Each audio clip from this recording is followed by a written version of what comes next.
All right. Hi, everyone. Thanks for joining us today for our Thursday press conference with Coach Locksley ahead of Saturday's game. We're going to go right into questions today. So if you have a question for Coach, please send me a chat.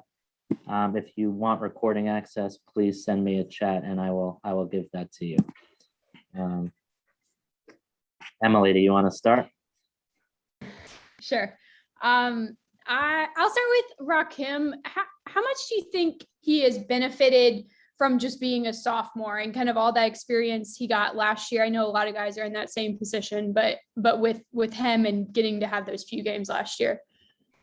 Yeah, I think with all the young guys that we played last year, and for that matter, all the guys that returning players, last year being able to get 5 games, and as disappointing as it is for me because of the development you like to see by being able to play in games, I think that just even having those 5 games are very beneficial for them from the standpoint of getting their feet wet as to what, this level of college football is all about. And he's one of those guys that I think the biggest benefit is being in the system because, he wasn't an early grad.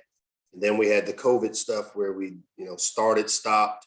We weren't allowed to necessarily be around them in the summer to do the PRPs, the player run practices, which become very valuable in their development. And so, I thought, when you saw what he did in the Penn State game, it kind of was like week 3 or I don't know which week it was for us into the season, but he was just starting to get comfortable because, we didn't have a training camp per se, and he didn't have the acclimation that you typically have. So I think he'll benefit greatly from it. I think the, chemistry developed and the knowledge of our system now that there won't be a lot of thinking on his part will allow him to play fast and be the type of playmaker that we envision him being. And I have one more on another sophomore with Corey Dyches moving over to tight end. I know you have a packed receivers room, but like what made that the right choice and how is he kind of acclimated to that position? Yeah, we made the move last year, right before I caught COVID. Corey was one of those guys as a receiver that you just kept seeing him make plays. Now, he struggled learning the system early, like most of the freshmen did because of not having the PRPs and the other ways that we implemented. But as I looked at him, his body type, and of course, we struggled at tight end last year with Chig opting out with the health issues. We had to move Tyler Baylor over from defensive line to tight end just to try to have a tight end. And so Corey was one of the bigger receivers that has the ability to be a receiver, but kind of a matchup issue.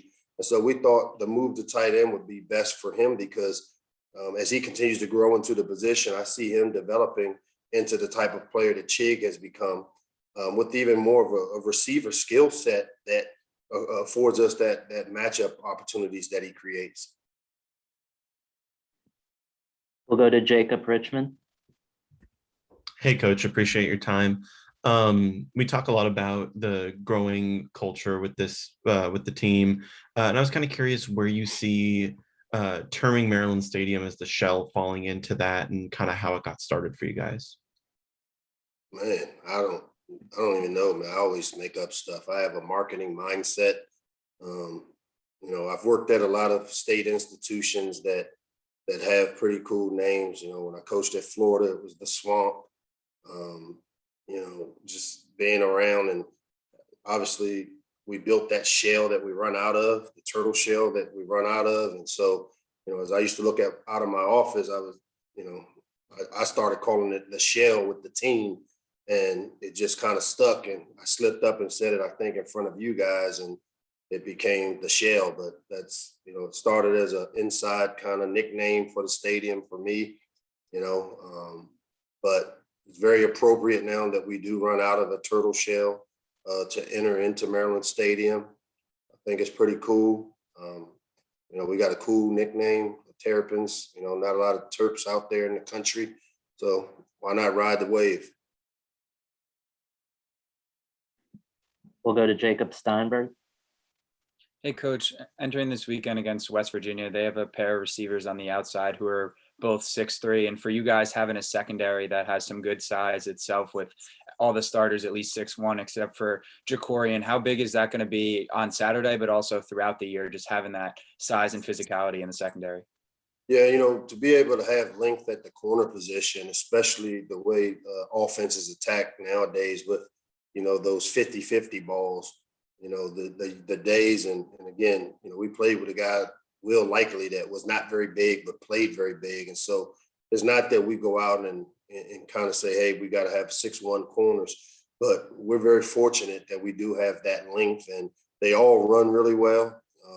You know, we're a team that tends to play better when we're in man covers because it takes away the distractions of having too many different variables. It's like, hey, you have him, cover him.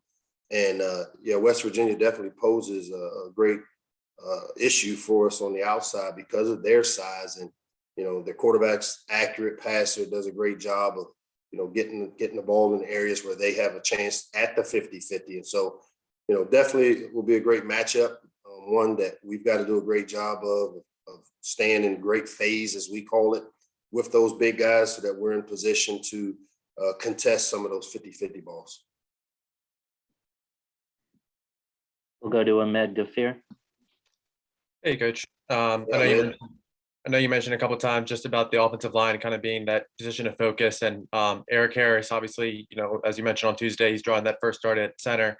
So with him kind of expected to draw that first start in, you know, as a Big Ten lineman, I guess, how do you prepare him for maybe what he doesn't know to expect, kind of going into that first game? I mean, do you feel like he needs to more so rely on his teammates, or do you think it's, you know, coaching aspect? Just, you know, curious to hear about the preparation aspect. Yeah, unfortunately, when you play center, it's hard to rely on your teammates. That center, your quarterback, your Mike linebacker, your free safety, they're usually, you know, the strength of your team right down the middle of it. And we're very fortunate because Eric has a high football intelligence, came in and really picked up the system. And we've got a complex system. We do a lot of things in the run game, in the protection game, and things that we ask our center to kind of set and orchestrate the calls up front. It starts and ends with him making the right calls and getting us all on the same page. And he's done a tremendous job. Like, I mean, I'll tell you, I am shocked that he was able to come in early July. It's a testament, obviously, to the job that Coach Braswell has done to put the extra time in with him to get him up to speed. You know, he's one of these guys that's really athletic, quick twitch, has a lot of body quickness. So it definitely, you know, we were out looking for tackles because of our tackle depth.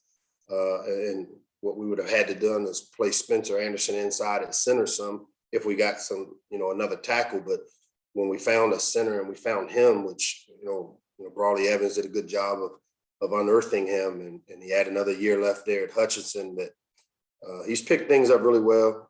Really smart football intelligence player.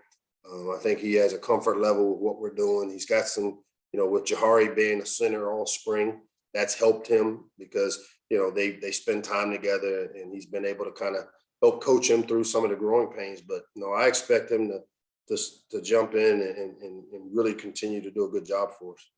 Awesome. Thank you. You're welcome. Go to Dylan Spilka.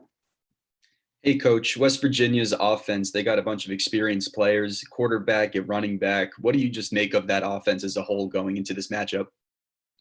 Yeah, I mean, I think it starts with the running back. You know, Letty Brown is a 1,000-yard rusher a year ago in limited games. I know they didn't play a full schedule. He's one of those guys that, you know, can hit the home run, runs behind his pads. You try to load the box up and make the safety his guy. He wins that battle, you know, the one-on-one battle against safeties, and, you know, definitely on our radar as to who we have to do a great job of defending. And then with, you know, Deggy, I think the big thing with him is he gets the ball out quick, a veteran in the system now. He's got some weapons on the perimeter with his receivers. You know, number one, that they moved into the slot. You know, we know their slot guy gets a lot of attention and gets the ball a lot. And, you know, but I think his accuracy, his knowledge, and his ability to, you know, orchestrate things on offense. And he's one of those guys that, you can tell he plays with a little bit of a chip on his shoulder. And so I expect them to be very well coached and execute at a high level. And we've got to do a great job on defense.